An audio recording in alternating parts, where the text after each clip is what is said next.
when you were doing innovative work on campuses, on an individual campus in Chicago, and now you're doing it across multiple states and continue to be a leader and a visionary. And I think hopefully this series is part of that and part of thinking about what the next generation of Compact's work looks like, and how to do that virtually, and how to do democracy virtually via Campus Compact.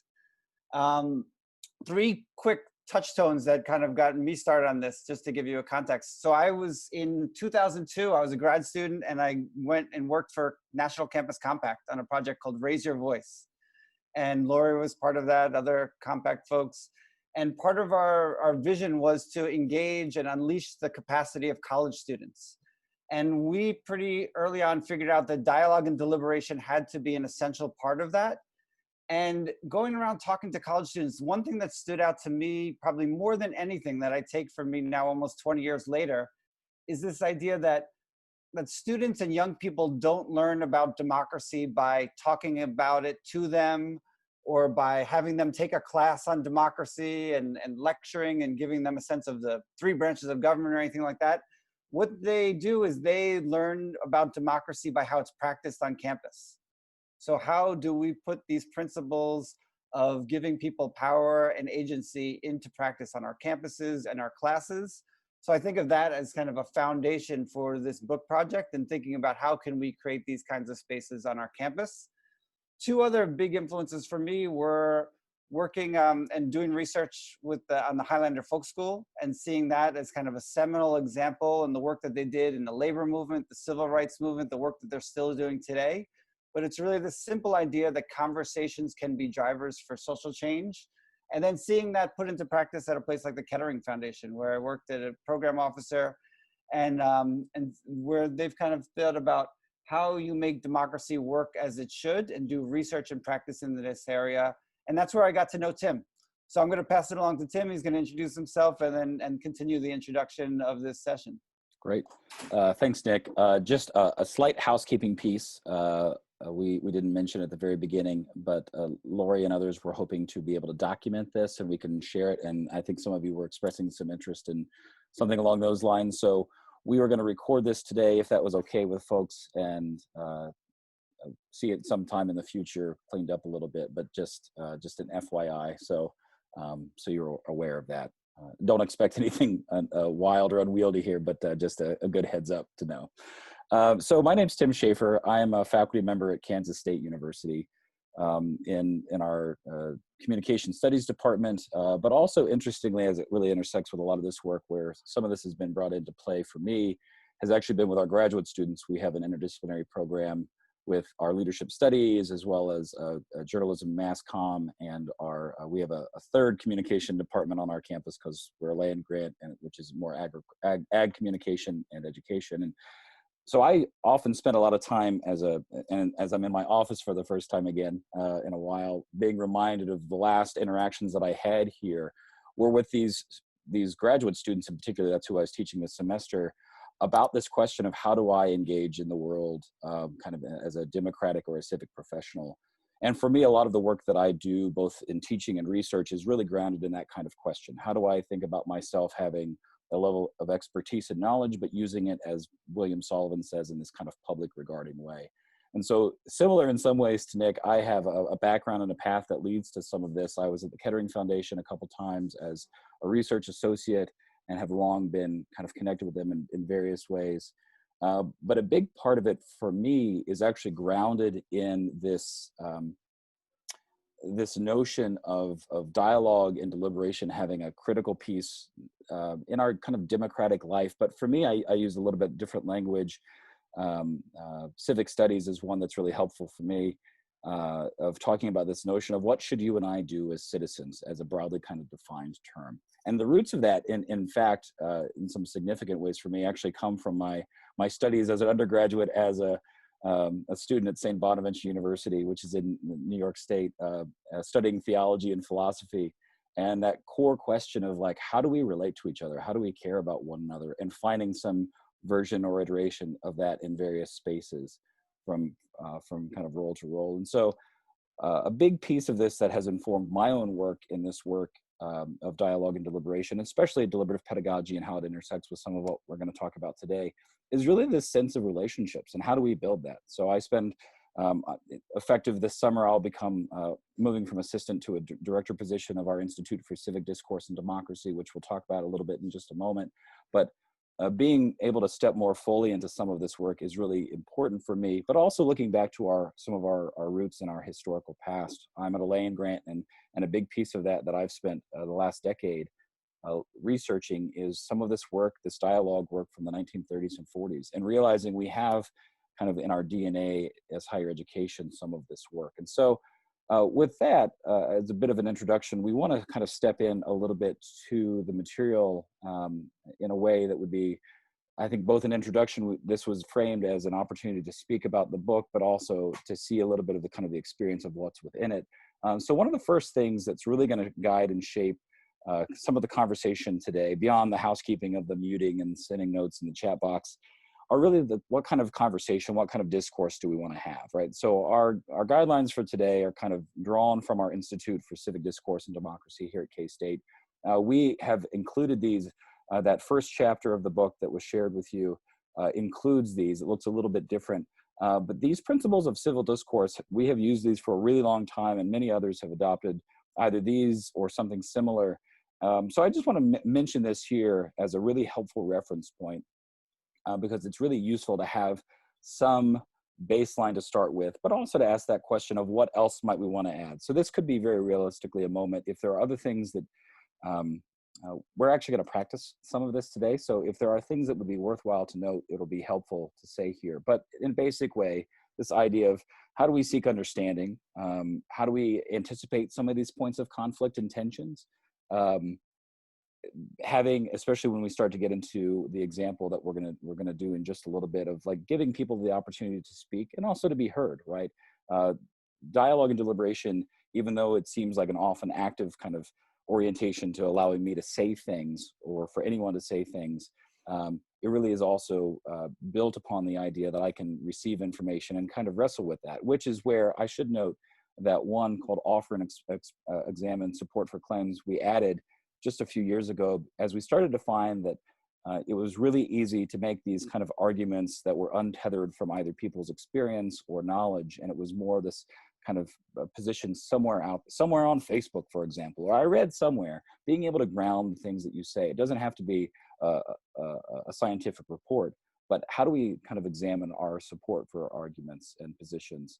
And then going from there, we're gonna have different ways of speaking becoming really important, and watching the time. So we're going to try to do, follow this one. I always kind of commit to this, staying focused on the issues and being respectful of the time limits we have.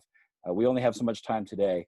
So these are kind of the basic principles, but I don't know if I can pay attention here to the chat box for a second. If there's anything else we'd want to add for ourselves today. I realize we're doing a little bit of this without, communication differences, great question. So by that, we often would refer to that as being kind of different styles or ways of speaking. So if you have, it can either be something like a dialect, or it could be another really classic example if people have hesitancies, or if they have a stutter or some impediment of that sort, or also kind of from a language barrier, right? So recognizing that we've done it here in Kansas, for example. When we facilitate conversations in certain parts of the state, particularly in Southwest Kansas, we have a very heavily Spanish-speaking immigrant population.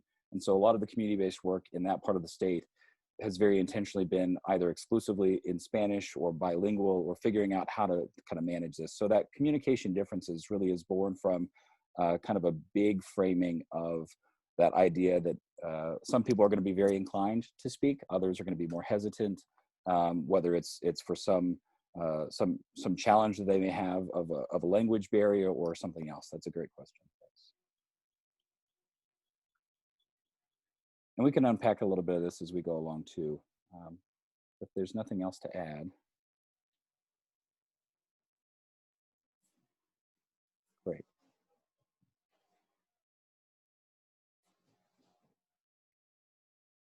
So a core of what we believe in, what we want to talk about today, and what we want to practice is this idea that everyone brings gifts, everyone brings assets, everyone brings talents, and that can get lost if we don't create space for it, if we don't create space for that kind of democratic capacity.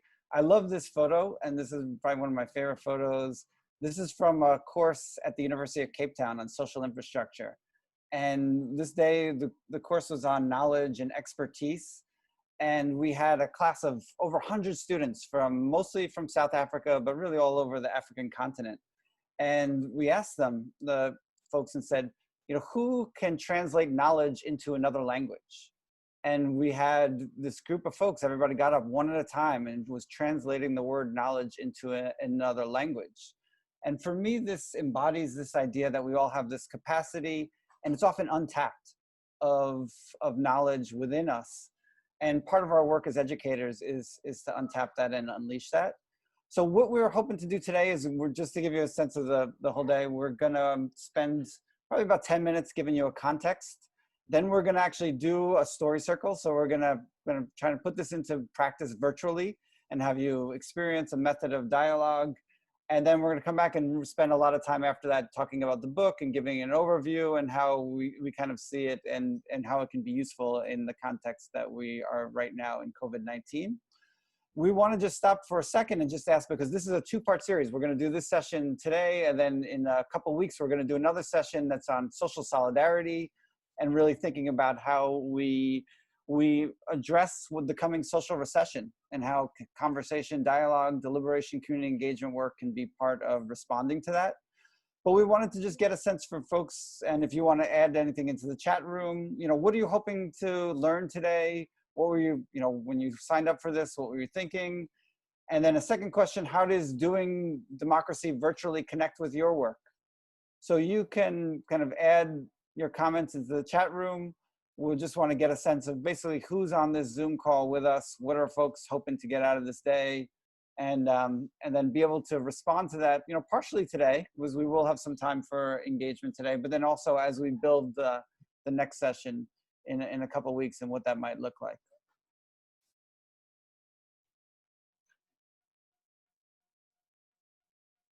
So we could, so yeah, if you want to chat in, you know, what are you hoping to get out of today, and kind of how does doing democracy virtually connect with your work? And we can, and you know, we don't have to stop, and you know, you could be adding that chat in along the way as we move forward.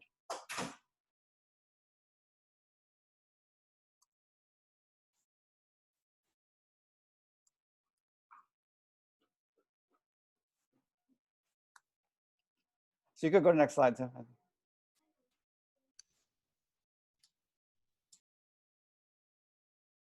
So good, we're getting some responses, and yeah, so we'll just add those in, and I'm gonna kind of move forward, and then we could kind of circle back to those.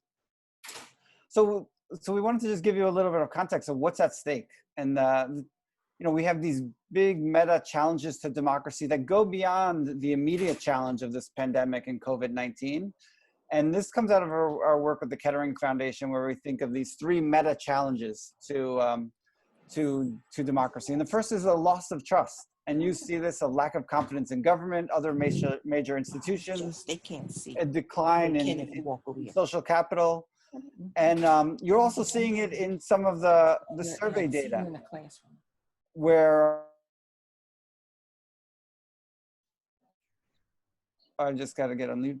You see in survey data where folks are saying, you know, when we get a vaccine, we might not take that vaccine. And it's because we have this lack of trust in health officials, government, major institutions. So that's a first meta challenge. The second is this kind of civic empowerment gap. And at the same time, we have this polarization that's especially charged amongst elites and among institutions, around the media. And what you see with this civic empowerment gap is that citizens are on the sidelines. So the people most affected by an issue aren't often at the table being able to address that challenge. So that's a second kind of meta challenge to democracy.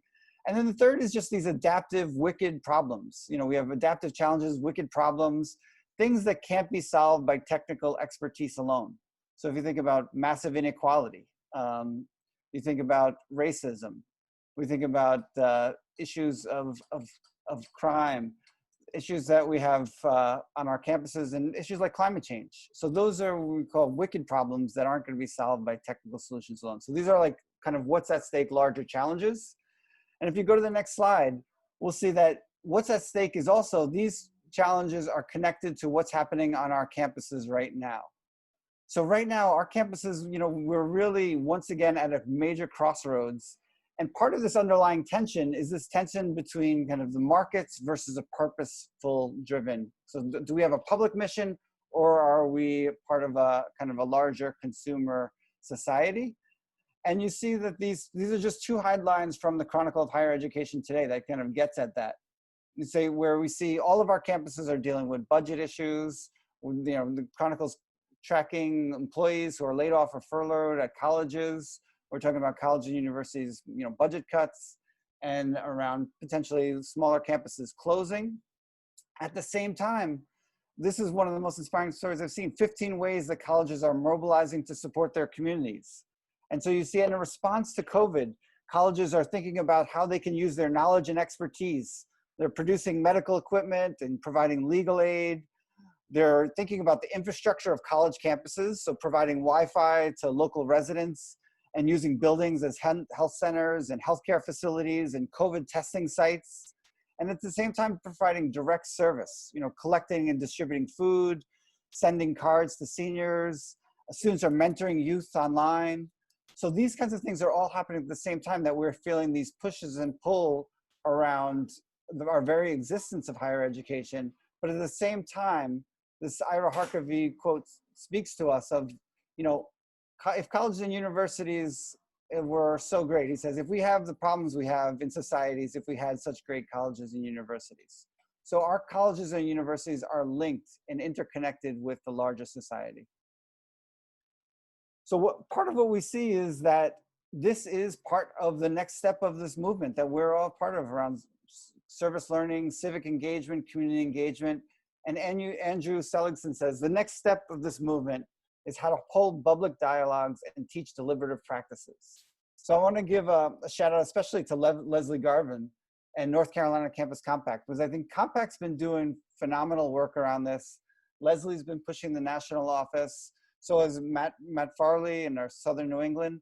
And it's really thinking about how we begin to connect the work we're doing on campuses for community engagement with teaching of deliberative practices. If you want to go to the next slide. So the challenge is that this isn't always the case. You know, kind of part of my work is in community engagement, service learning, and then part of my work is in dialogue and deliberation. And these kind of movements on higher ed and on our college campuses often feel like two ships passing in the night. And I just love this. This is a quote from Martin Carcassonne at Colorado State University, where he gets this book, Service Learning and Community Engagement, was excited about it. And then he goes through and sees that there's nothing in the book that references dialogue and deliberation, wicked problems, Kettering Foundation. So there's this other world of deliberative practices that aren't being utilized in the community engagement field enough. And if you go to the next slide, there's also at the same time, this idea that, you know, deliberative democracy, you know, isn't enough in and of itself. And Harry Boyd has this quote, which talks about the hortatory idealized quality that separates out an abstract public sphere of community consensus from real world politics. And this, I think, really gets at this idea that, you know, deliberative democracy needs the nitty gritty of real world, everyday politics, citizen politics. That's kind of the core of community engagement work. So part of what we've been putting together this book and this project is thinking about how these two worlds go together.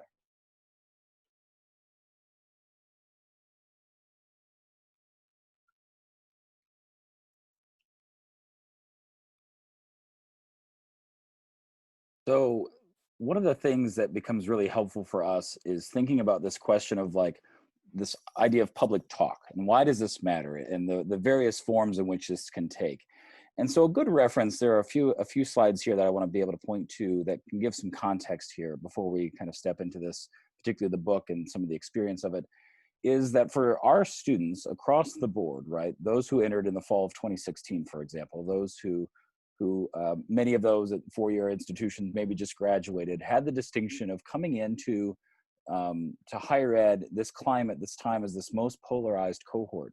And we're seeing it across the board, right? This is not just college students. This is for kind of every generation, every age category. And unlike maybe some of our previous generations, we've seen this kind of increasing polarization for our ability to have discourse. And as you're saying from Pew on the right, this growing majority of people now saying that talking politics with those with whom they disagree, like this is stressful and frustrating. This is really challenging. And what it means for us on college campuses, then, you know, some of this comes from say Nancy Thomas, who is part of some of this work.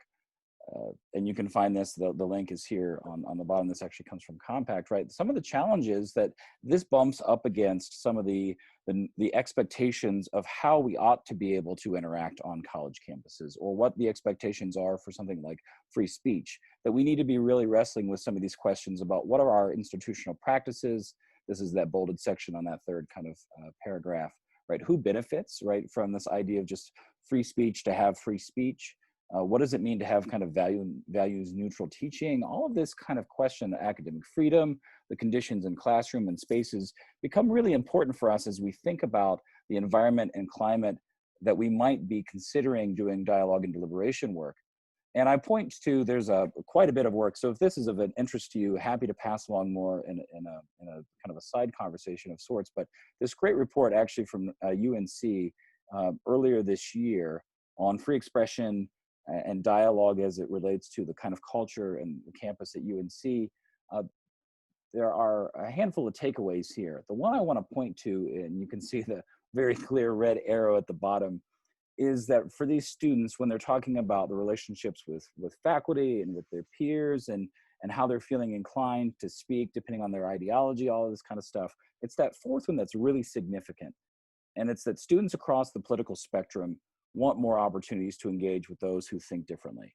And this is something really significant for us, because this is not necessarily easy, especially when we think about, and now as we're existing largely in some of the kind of online spaces, whether it's Zoom or other kind of similar platforms, is how do we forward back to those principles of civil discourse, those opportunities that may not be nearly as easy or simple as it might have been if we were face to face, and that's even a challenging hurdle to overcome. So exacerbating this are these two kind of slides, right? On the left, this great, this is actually tagged to my office door from the New Yorker, right? The sense of facts don't matter. And it's this sense of kind of the loudness of public life, which is only amplified by kind of the platforms in which we're largely existing these days, of social media and the like. And the image on the right, this idea of having this kind of respectful and civil discourse, but recognizing that this is really challenging. And how do we kind of accommodate some of these tensions of the ability for people to literally kind of shout down others, which can be really detrimental, as well as this desire for interacting. And so then it leads us, and I think Nick will pick up here, to that other article. We sent you two things. One was from the first chapter of the Creating Space for Democracy book, and the other one comes from Archon Fung, a wonderful scholar of public participation, but a real relevance for where we are today. Yeah, we wanted to use the Fung article as the jumping off point for our next segment, which we want to invite you to practice democracy. Think about how you can use active, engaged, deliberative, and dialogue practices in your classroom. And what Fung is arguing for is that we need more democracy, not less. You know, this isn't the time to use and hope for centralized experts to solve the problems for us, but to really think about how we can engage and do active democratic citizenship. And that those kinds of small acts of citizenship are where we're going to lead to both positive achievements, but then we also have to learn from those kind of localized successes and think about then how we expand them. So one small example of this, and then Tim, if you want to go to the next slide, is just practicing, you know, story circles in Zoom. You know, in my class this semester, I was teaching a course on dialogue, inclusion, democracy. We had the course set up. It was a lot of practicing different methods of dialogue and deliberation. And then halfway through the semester, we had to transition and practice these online and learn from that experience. And, you know, we found you can do story circles online. It's a different type of experience, but it's something that can be a powerful way to connect with folks. And we need it now more than ever as we're physically distant from one another. So we wanted to introduce story circles. And one of the chapters in the book is from Lizzie Cooper Davis. And she comes out of a theater background. And story circles come out of the work of theater and the work of capturing stories as a way to put together productions. A story circle is exactly what it sounds like. It's where everyone will ensure that time is shared equitably. So everyone will go around and tell a story. Usually it'd be a timed experience. So you'd have 2 to 3 minutes for that story. And that stories would be told sequentially around that circle. So in this sense, around that Zoom circle. So the next person in the square will tell their story. If you're not ready to tell your story, you can pass. But then it will come back to you eventually, and then you'll get a chance to share your story. There's no note-taking or recording.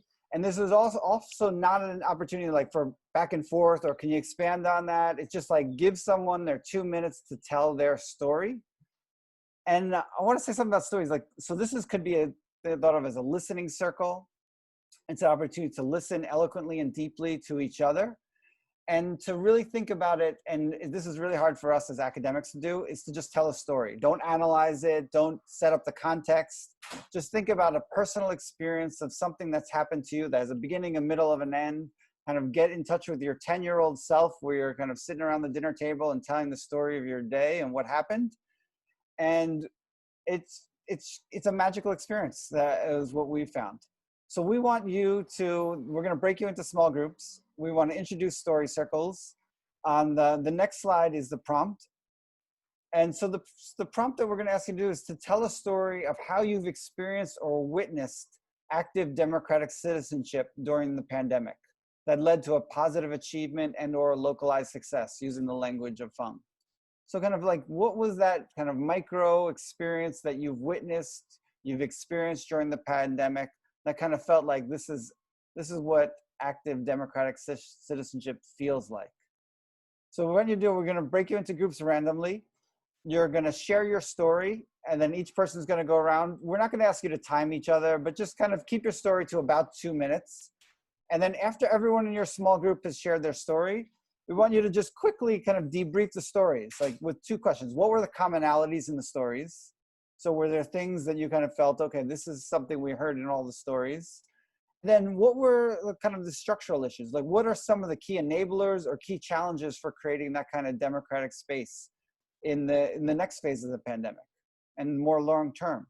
So how, if we are able to find stories of magical active citizenship taking place, of people connecting with each other, people creating community, we want to hear those stories. We want to think about the commonalities within them. But then we also want to think about, like, what is it going to take when we go back to school in the fall? Because I saw a lot of you were saying, I'm teaching this course in the fall. I'm not sure if it's going to be hybrid, if it's going to be online. I want to think about how to do this kind of work virtually. So as we use these stories to think about what are some of the key enablers and key challenges for doing this kind of democratic work. So we're going to put the question into the chat room. So you all have access to it once you break into your small groups. Before we break you off, are there any questions before we break? We're going to be in story circles, so we'll figure you'll be in your small group for probably about 15 minutes, where everyone in the group will share a story, and then you'll kind of debrief these stories around commonalities and then kind of enabling and challenges as part of them. So I just put those questions, that basically the text of all that slide, in the chat box, so that will follow with you when we go to the smaller groups. So just FYI. You ready? Are there any other questions for people? And then we promise we will tell you about this book in a little bit, but we want to give you part of the experience of it first. And I did see in the chat box, a few of you said you've done some similar things. So that's really great. And it'll be good to see where some similarities and differences come from that as well.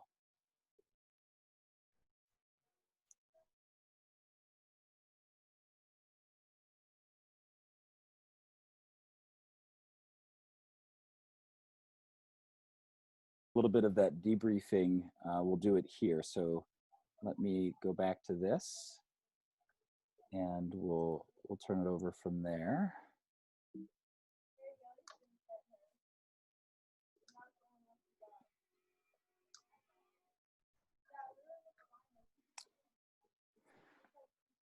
Nick, do you want to?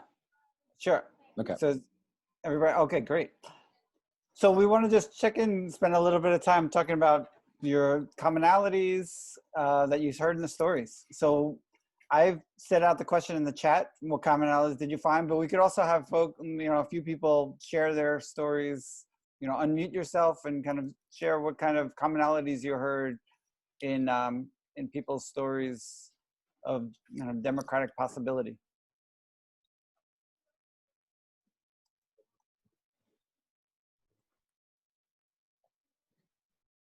You have to make sure you unmute yourself too.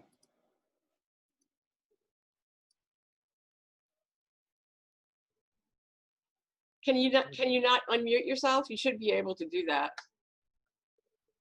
So we're getting we're saying connections, momentum in spite of stasis, connection points caring, neighborliness, rally around common cause, role of technology, it's actually improving access to some, important role of structures already in place. Sense of hope.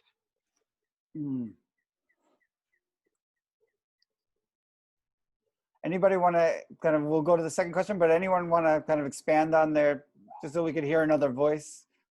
Anyone want to expand on kind of some of the commonalities they heard?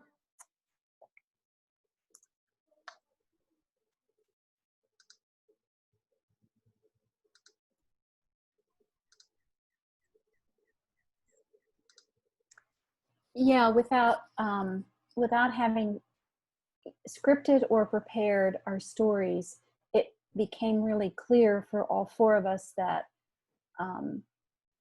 each of us were leaning towards that notion of hope and the goodness, and it was kind of remarkable because we hadn't rehearsed and we hadn't prepared, but we're all leaning towards that. That's beautiful. Thanks, Shar. And how about the second? I don't know if you had time to talk about this, but as you're thinking about, what are some of the key enablers or challenges that you kind of heard in these stories, or you're seeing in your work as you've kind of gone virtual at the same time are seeing these kind of stories of hope and possibility and connectedness and solidarity? So are there some things that work to be enablers of that kind of space? Are there, aside from the obvious technical challenges, are there other challenges around inequity or things that you've seen?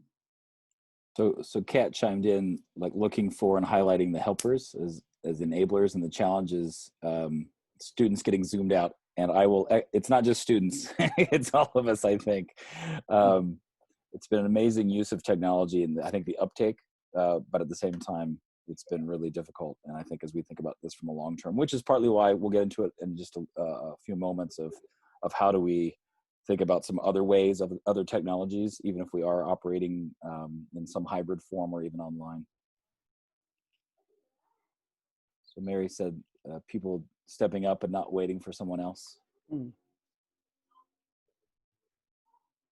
Great. I think Kelly's bureaucratic paralysis is a really good challenge. Yeah, I think people are afraid to make mistakes or go against the rules, but nobody knows what the rules are. So some of the successes that we've seen is when people were ready to step up and be flexible in spite of the rules or in spite of the fears about the rules, which is really, it's been hard to do, waiting for the layers of bureaucracy to translate what something means for an individual office and how that ends up, trickling down to the student experience. And some of our formal challenges, we couldn't, in formal partnerships with school districts or nonprofit organizations, we were unable to shift some of our internship and volunteer and service placements to virtual or online opportunities because people were just terrified of what the space was going to look like and what was going to be required of them. And of course, all of the typical liability issues and other things. So many of our students were just able to find different kinds of experiences on their own by going to community organizations who were being flexible, and people like restaurants who were thinking outside of the box about how to serve students within the community. So, you know, the formal relationships and partnerships that we had in place didn't necessarily work as well as some of these just organic experiences that people were creating along the fringes of those of us that were trapped inside of you know, in this paralyzed state, which I feel like we're still in. Yeah. Mm-hmm. So full disclosure, Kelly works at one of the larger public institutions in New York. So that would be, I think that it strikes me as the bureaucracy is the issues are exacerbated in a place like where you are. Yeah. Mm-hmm.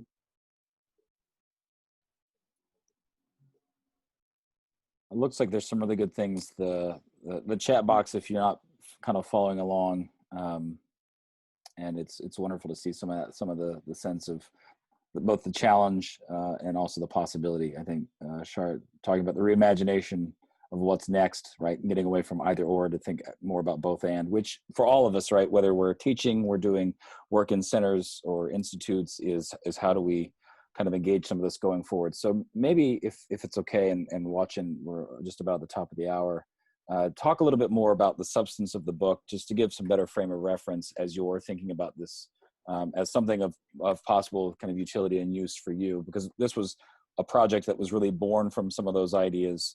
Nick, myself, and some other colleagues through the Kettering Foundation published through Michigan State University Press a book in 2017 called Deliberative Pedagogy, focused really on teaching and learning democratic engagement through the lens of deliberation, a little bit more than dialogue, whereas the Creating Space book, Creating Space for Democracy, is really this kind of primer across the board a little bit more widely. So if you haven't had a chance to kind of take a look at it, we're going to walk through a little bit of that just so you have a sense of that. And a big part of this, we both alluded to this in the introduction, was there are some real important historical roots and some of the theoretical grounding that shapes this work today. And so just to talk about this a little bit here, is the sense of this idea of dialogue and deliberation in higher education is not new. There's a reference here at the bottom. You can find it in the Deliberative Pedagogy book, a chapter that I authored all about some of these historical roots coming to places, and some terms, especially if you're in New York or Western New York, you'll see Chautauqua and recognize it, which kind of spurred this whole movement across the country. In fact, the little zoo that's down the street from where I'm sitting right now in Kansas, we have a Chautauqua, and many other places around the country, because they had variations of what that meant. But there are all these movements, a lot of them born or in relationship with higher education, that were rooted in this idea of public discussion in various forms, whether the Studebaker forums of the 1930s, as well as some of the work through the land-grant universities and through extension. But looking at things like the social centers and the settlement houses, a shout out to some of Nick's earlier research, really looking at Adams and the settlement houses and that period. All of this is kind of underneath the work that we think about as being kind of rooted in dialogue and deliberation.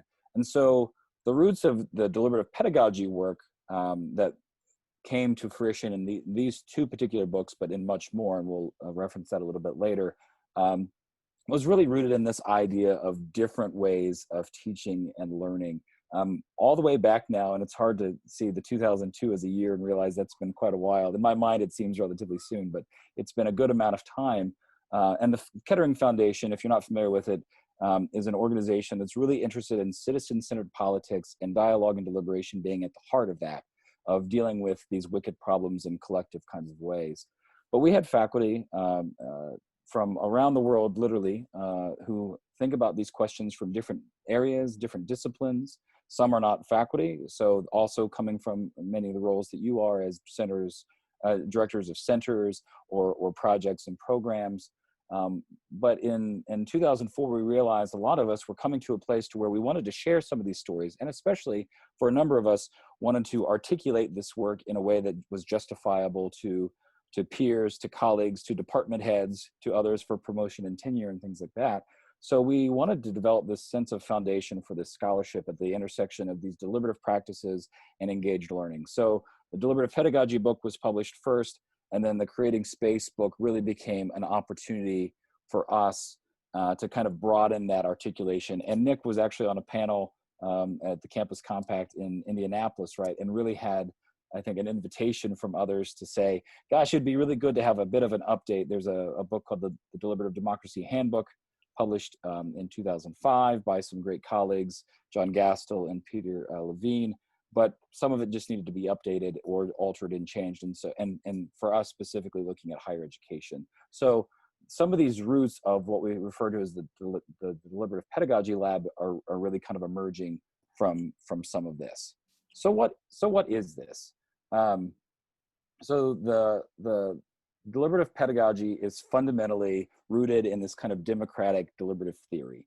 And if you're not a democratic theorist, that's totally fine. Neither are we.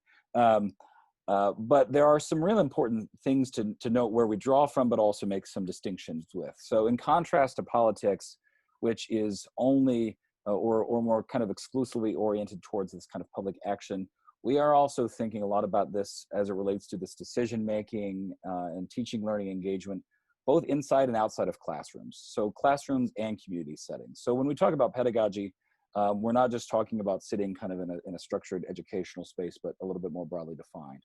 And it's really grounded in these kind of theoretical and practical concerns about how do we think about teaching and learning, especially when, and we're seeing it right now, when we have real significant challenges that are confronting us across some of these boundaries that we might have between us.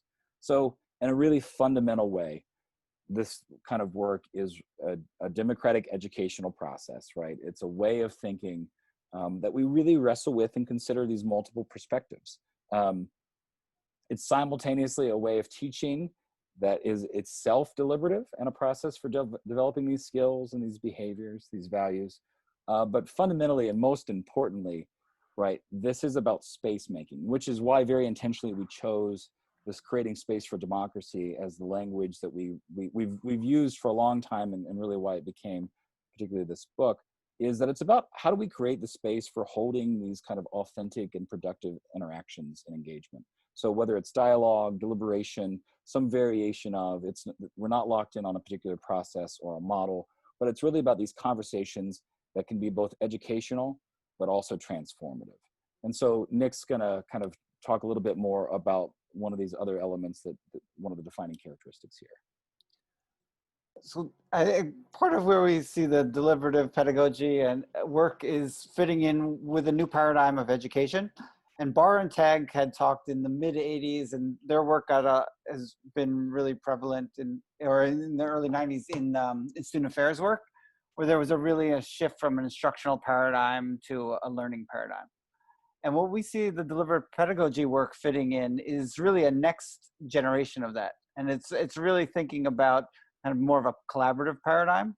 So we think about students, faculty, community partners co-creating and collaboratively developing learning and co-creating knowledge together, which is different from just if you're a faculty member thinking about how I can bring in active learning strategies into the classroom. So there's a shift in expertise in what that looks like. And if you go to the next slide, we talk about kind of this tension with expertise in the work of creating space for democracy. So this is my favorite New Yorker cartoon, and it's about this idea that, you know, how do we think about expertise? So these smug pilots have lost touch with regular passengers like us. Who thinks I should fly the plane, right? So where do we need expertise? And we need expertise in a place like flying an airplane. We need expertise in helping us develop a vaccine for COVID-19, right? So there's spaces where we need to trust expertise, but then what kind of expertise do we need? And that's kind of a shift in the role of faculty towards this collaborative paradigm. And then the next slide kind of gets at what this shift looks like. And this is from Hartley Saltmarsh and Patty Clayton's work, where they talk about the difference between civic engagement and democratic civic engagement. And if you see this, it's kind of getting at this idea of, how do we go beyond partnerships and mutuality to reciprocity? How do we, shift from a deficit-based understanding of community to an asset-based understanding of community? And the ultimate outcome isn't just the knowledge generation and dissemination through community involvement, but really thinking about community change and how that could come about from the co-creation of knowledge. So this is, with this understanding, we got kind of used as a foundation for the Creating Space for Democracy book. And then on the next slide, we'll talk a little bit more about the frameworks for this and kind of this idea of spaces. So Harry Boyd and Sarah Evans talk about free spaces, and they talk about free spaces, and they looked at all different social movements, the women's movement, the civil rights movement, and they found that within each of these movements, there was some kind of example of a free space where people got together and worked towards creating community change. Ray Oldenburg talks about this idea of third spaces. And third spaces are those spaces between home and work. These are the coffee shops, places where you get together with folks around a circle and talk about what's important to you.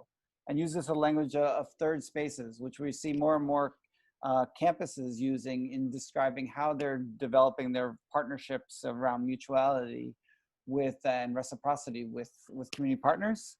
And then more recently, Eric Kleinenberg and Palaces for the People has talked about this idea of social infrastructure and kind of the need to build social infrastructure, and he uses libraries as the ultimate example of what it means to build social infrastructure, where you can have infrastructure that actually facilitates people coming together and building social capital and ultimately leading to social change. So as we were looking at the landscape, we saw literature on free spaces, third spaces, social infrastructure. They all point to this importance of creating spaces where ordinary people can share experiences, kind of like what we did in the story circle, associate and organize, participate in public decision-making, and plan for collaborative action. That's ultimately where, in the book, Nancy Thomas lays out these goals for dialogue and deliberation. She talks about, within these spaces, our goals, whether we're doing this virtually or we're doing it in person, has to be about learning and advancing knowledge, strengthening intergroup relations and increasing intercultural understanding, transforming conflict and healing. Also around policy making and decision making. I mean, participatory budgeting. In New York City, every high school in the city has a small budget where they're asking young people to be part of the participatory budgeting process to make decisions about how those funds are used. But then it's also about catalyzing collaborative action and culture change. And there's examples like sustained dialogue or the action to change framework that really try to get folks to beyond just having conversation, but then also leading to collaborative action. So something that, and again, this is straight from that chapter that we shared with you, the first one.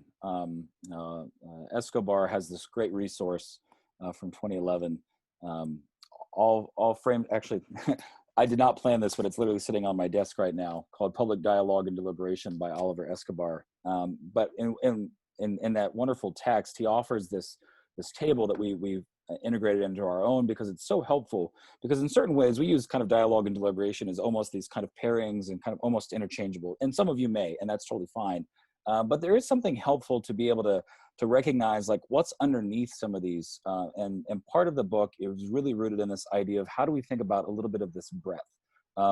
It's very easy, and as someone housed in a department that has a really robust debate team and a really robust forensic speech team, I get reminded all the time that debate is not inherent this boogie monster that is going to go around and gobble you up. But it is important to understand these distinctions of language. And so for us, and what you can see here is like fundamentally what is underneath, where conversation is really going to be different from something where deliberations about weighing these tensions and trade-offs. The conversation or a dialogue are going to be a little bit more kind of open and some of the free flowing. And so as we think about what this looks like, it's really helpful to have some of that kind of grounding in the language. Another big piece that we kind of reference, and it's a fairly common resource, if you haven't looked at it, you can find it at the very bottom of that screen. If you go to ncdd.org/streams, you're going to find the dialogue and deliberation streams of practice, which create these kind of really helpful resources for people to think about conversations that are exploratory in nature, those that are inherently going to deal with conflict, like sustained dialogue. For example, Indifferent to World Cafe, if you've never done it, it's one of the most wonderful, least intensive structures you might do. I use it all the time for that reason. Decision making, where the NIF, the National Issues Forums model, might become really appropriate, and having some distinction with something like collaborative action, using models such as story circles. Our institute here, we've done a lot of work around affordable housing, and we've used the story circles model to include students, landowners, landlords, renters, local government, and the type. And so when we think about these kind of engagement streams, another way to visualize this is, and I did see in the chat box a question about sharing the slides. Yes, and we can also share some of these other documents if that would be helpful, just so it's easier to have it in one place. Is the sense of what is the purpose or the intentionality behind some of this work. And again, the NCDD streams of engagement are really helpful to think about this in a long list of kind of models and practices. But we bring this down, particularly in the book, to a level that's a little different. And so what you'll find in the Creating Space for Democracy book is this table, and it connects with the following chapters that really highlight, following the NCDD model for obvious reasons, of what are they trying to do, right? Are they trying to be exploratory? Are they trying to address decision making? You know, what is the idea of the role of a facilitator? How many people should be involved? How frequently should people be interacting? Or what are those expectations of participants? So what you can see here, and those check marks, as you see on the right side there, the 3 checks indicate that this is a primary focus. And if there's a kind of a 1 check, that means it's kind of a secondary area that's appropriate here. Because as we know, this is very fluid and dynamic, so we don't want to be limiting here. But this is a helpful reference point if this is a fairly new kind of literature to you, that it might help you kind of get a little bit more quickly to the material that you want to look at in a primary kind of way. So the book is inclusive of a few different things. Fundamentally, we've got some conceptual theoretical pieces on the front end, which I think are really wonderful and robust. But we've also got those models that we just alluded to in that previous table that speak about the different models of dialogue and deliberation and how that could be useful. There are also a number of these case studies from a really diverse range of campuses. So depending if you're coming from the large public institution, the small private, wherever it might be, a community college, it's going to kind of fall in there. Liberal arts, all of these are kind of representative there. And then we concluded, importantly, Althusser is a political theorist, but has done a lot of work around democratic professionalism, phenomenal work in that area. And so he has a bit of a capstone, which for us was very important in thinking about this question of to what end, or what does this matter? And as we think about preparing people to become and to recognize their kind of expectations of being a citizen, a member of a community and of the world, this is one of those primary ways of doing so. So the first kind of big section of the book really looks at this as it's getting grounded in kind of the curriculum. A number of really wonderful examples. Just to highlight a couple here, you can see a couple images from the Center for Public Deliberation at Colorado State. Martine Carcason's been a great colleague and partner in a lot of this work. And so they have really adopted a phenomenal model of students learning how to facilitate and doing this in public ways. So we have other examples from UNC Greensboro, UMBC just out of DC, and Simon Fraser, which is just north. So I guess it's not exclusively American institutions, but Simon Fraser is a phenomenal place where they've really integrated this into what they call the semester in dialogue. And then I'll pass it to Nick for the next sections. Yeah, and I'll just say the CSU model that we talked about really builds on the students as colleagues. So as you're thinking about how I'm going to do the work that I'm doing without getting additional resources, there's some really creative examples in the book about how you build the capacity of student leaders to lead these kind of dialogue and deliberation projects on your campus through the curriculum, and then do that also in a co-curricular setting. And a lot of the co-curricular setting we talked about, there were chapters from IUPUI, from academic libraries, and from residence halls at Denison University, where Adam Weinberg is, who did a similar type of work when he was dean at Colgate. And the IUPUI chapter, I think, is really interesting because they have a Democracy Plaza, which has been replicated at a bunch of different campuses, and you could see a photo of it here. And what Democracy Plaza does is it's housed now in student affairs, and students have a central location on campus where they're able to respond to different public issues. They have a set of civic scholars who are kind of curating the questions and kind of setting up an opportunity for the campus to have dialogue on relevant issues. And then those questions, like we actually have a version of this at Providence College, are often connected to courses. So how can you begin to catalyze a conversation across campus using a place like the campus student center to ask and get some responses to pressing issues related to the content in your courses. The next one is thinking about dialogue and deliberation in the community, and this is the world that I come out of, is really thinking about how this work thing can go beyond the campus. And we've got a whole bunch of we've got examples from Providence College, the Smith Hill Annex, and you see a photo of it there, which is kind of like our third space. It's a storefront property in the community where we host dialogue, deliberation, conversations. It's free space for community organizations to use, but it's meant to be not something that's owned by the campus or owned by the community, but a third space where we come together. So you're seeing spaces like this in the community. There's also a chapter on the Front Porch Project at UT Austin. There's a participatory action research project that comes out of landscape architecture at K-State University. And then another one is on public achievement at Colorado College. And some folks might be familiar with public achievement, which is a civic engagement initiative where young people pick issues they care deeply about. But this really looks at public achievement through the lens of the dialogue and deliberation framework. What are some of the practices in youth civic engagement that we can utilize to think about what issues we care about, learn skills to address those issues, and then actually use a coaching process and a public skill building process to affect those issues and make change. And then the kind of final big kind of section when we think about this is thinking about this through the language of networks. And so some of the examples that show up here are community colleges, also the difficult dialogues and higher education work that has come out of the University of Alaska Anchorage. They have some phenomenal resources that they've long developed, especially around kind of questions of indigenous knowledge. And I'm seeing, I think, Kat, were you just moving your body, or were you actually shaking your head? Yes, you're shaking your head. Good, fantastic. I didn't mean to call you out if you weren't. But is this idea of how do we think about the role of the university or the college playing in kind of a broader sense of scope? And so moving from this community into this kind of interrelated way to thinking about it from networks. And the one that I want to talk about for just a moment here is New Hampshire Listens, which is based at the University of New Hampshire now in the Carsey School for Public Policy. But it was really born from work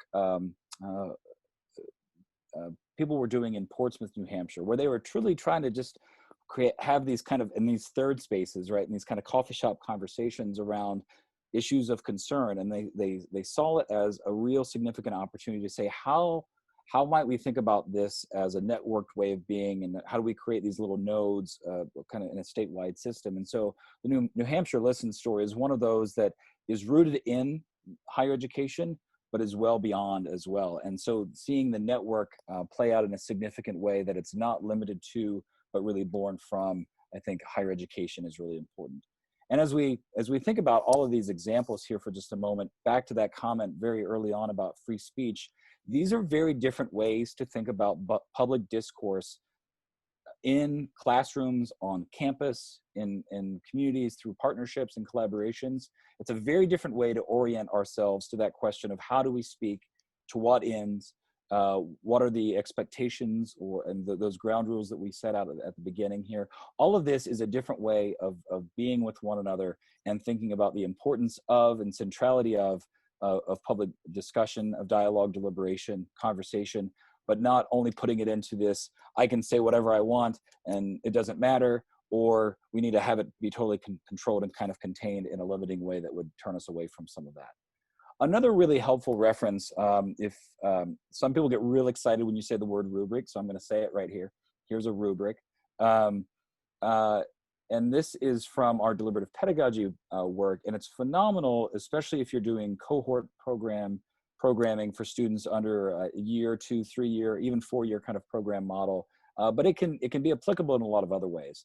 And I want to just show you this for a second, because I think it helps us think about some of these core elements, like ideas of collaboration and reason giving and reflection, the sense of empathy, being able to move from kind of a first step or an introduction to some of this kind of work to something that is more substantive and robust. So as you move from left to right, you can see on collaboration this idea of prioritizing one's kind of self-interest and opinions, all the way over to this sense of understanding the civic responsibility and demonstrating a commitment to work with others and come to shared decisions. Like being able to have some of this is partly why this project came to be, because we were looking around and not seeing some of this as a reference point to give some language to the work that we do. So if some of this is helpful, this might also be a resource, and we'd be happy to share you some of the information with you for those reasons, because it's giving us a little bit more of an opportunity to maybe have some signposts in what we're doing beyond saying this was helpful or this was transformative, but how, especially as it relates to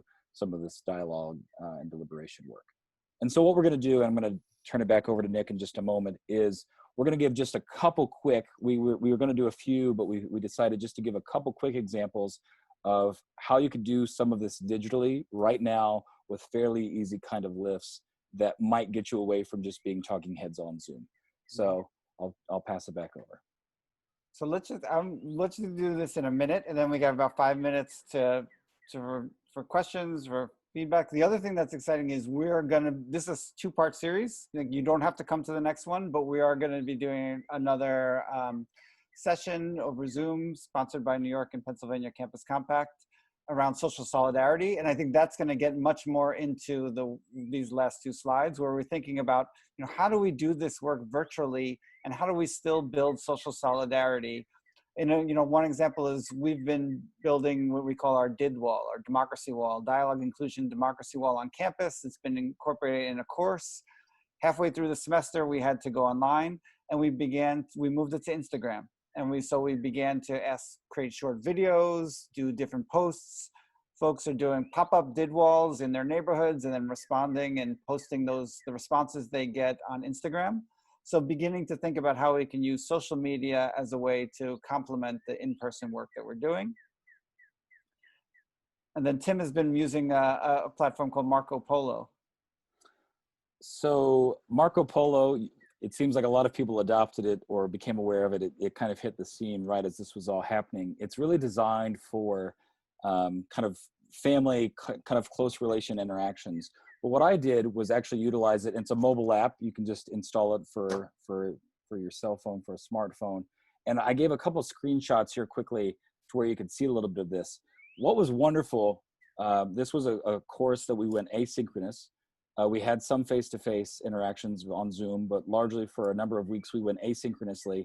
And this allowed us to have that freedom, some flexibility, without us having to go to a chat board and have some of the kind of threads, the replies and things of that sort. It allows us to move from conversation, and you can go back and forth depending on where you are. I did a couple of quick screenshots here though, just to show some usability here. It actually is a little similar to Flipgrid. So I would encourage you, if you're familiar with that, you could maybe see some of the differences. Is you can include that image on the right. Like we would use Google Docs as a place to where we would, we had students presenting these different models of dialogue and deliberation. We used the Creating Space book for that reason. And so we could use a Google Doc in real time to kind of complement the interactions we were having here. And so we actually had fairly structured, and you can see where the little screens were, that we would then move to where we would have the conversations and within a certain kind of time frame, not necessarily requiring you to be there at that hour or hour 15 minutes, but it was a little bit more free to have some of that opportunity.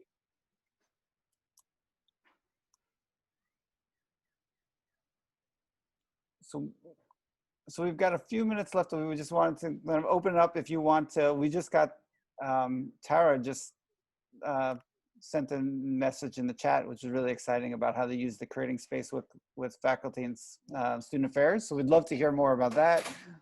If you have other questions, you can write them in the chat, or you can, speak them now. And we've got only a few minutes left, but then we're gonna continue this conversation into June. So anything that you chat that we're not able to really get to in depth, we're gonna build into our next session.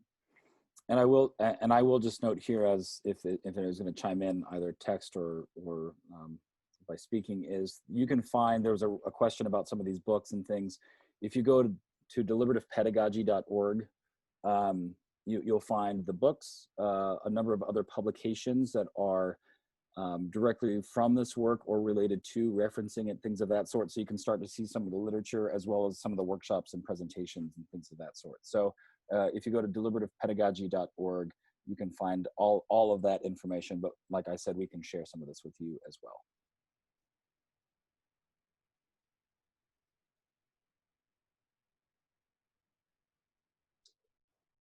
So I guess one of the questions I had was, I think somebody mentioned it in the chat much earlier, is the idea of a deliberative dialogue means you can get people to the table, and it's just hard, if not impossible, to do if people are really pissed off at each other, right? And so I'm just curious about how these tools or this framework can be effectively employed in semi-hostile situations, right? I mean, it's thinking about students and administration, and especially with, people get irritable when resources are really tight, for example. Yeah, maybe just to respond quickly, is that there are some of the examples. We do it here. Actually, I was just getting an alert. We do something called Wildcat Dialogues for our first year students, particularly around issues of diversity, equity, and inclusion. We are a fairly large institution and ideologically skew a little bit more to the right rather than left. And so there's, I think, a real desire to be able to attend to and address some or explore these questions in a kind of early on stage for a lot of folks.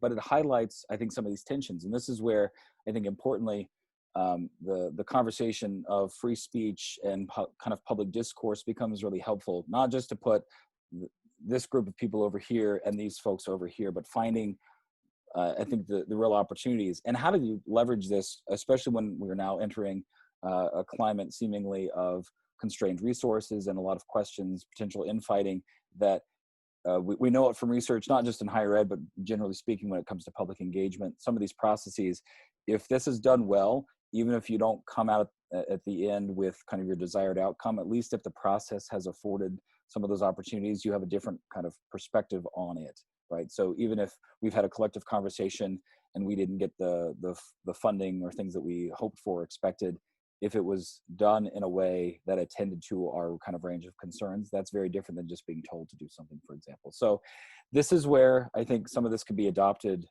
in other spaces, not just in kind of the classroom or educational environments, but when we think about kind of campus and culture kind of questions, this is where this also has some real alignment. And we've seen it. We've got some examples of institutions that have adopted these practices. Colorado State, I don't want to keep referencing as one of these examples, I just know it really well. They've had their student facilitators facilitate the conversation about where to build their new on-campus football stadium a few years ago. They did it around parking, which is a hot topic everywhere, right? So this is not just kind of like some theoretical thing in a classroom, but it really has some on the ground kind of tangible impact for people.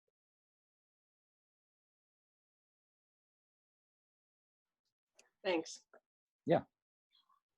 I know we went slightly over, so I don't know if that's okay. If any other questions before we disappear. I have a quick question.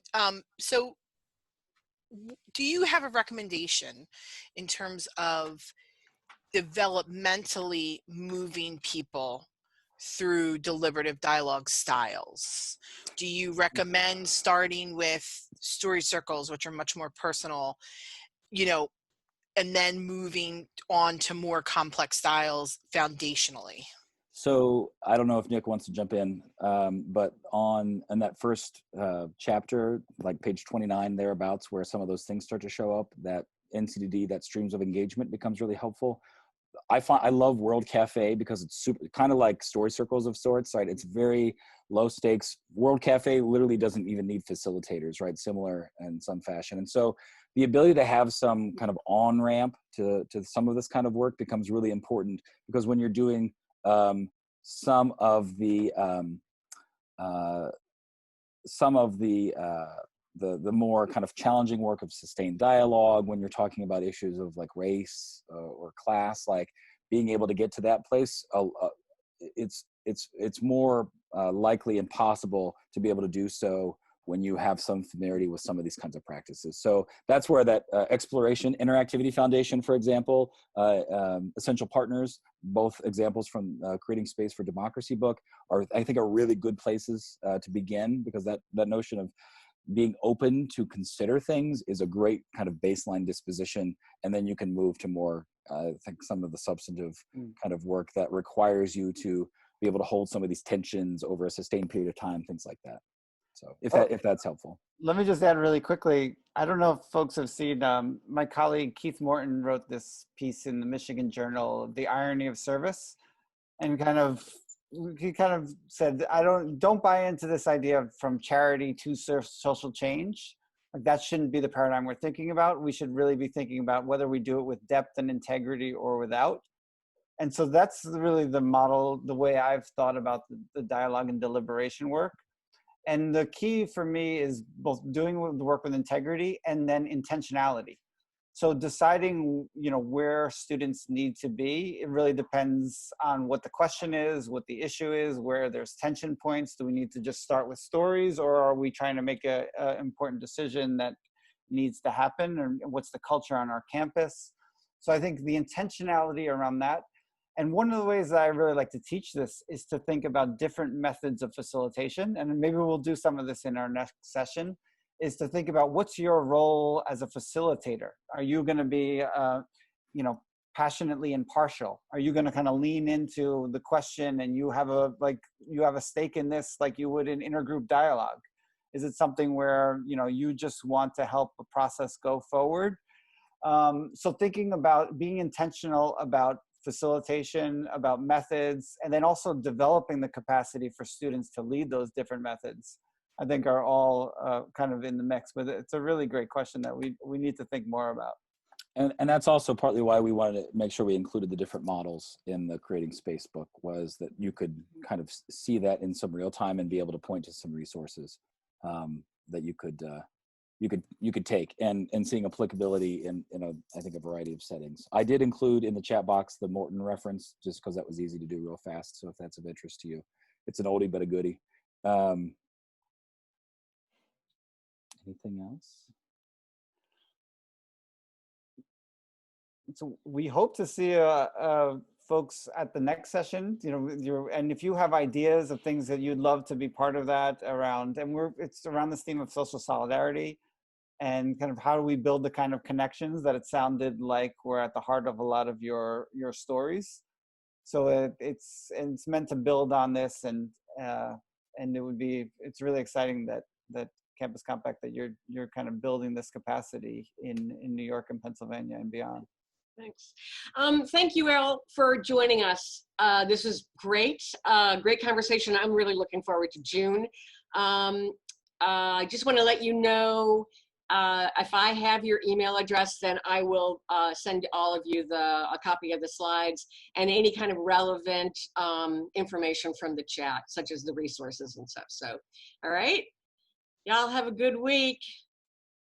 Thanks a lot, everybody. Thanks so much, Lori, Shar, Nick, Thanks. Timothy. Thank you. Yeah, thanks. Bye-bye. Take care. Thanks so much, guys.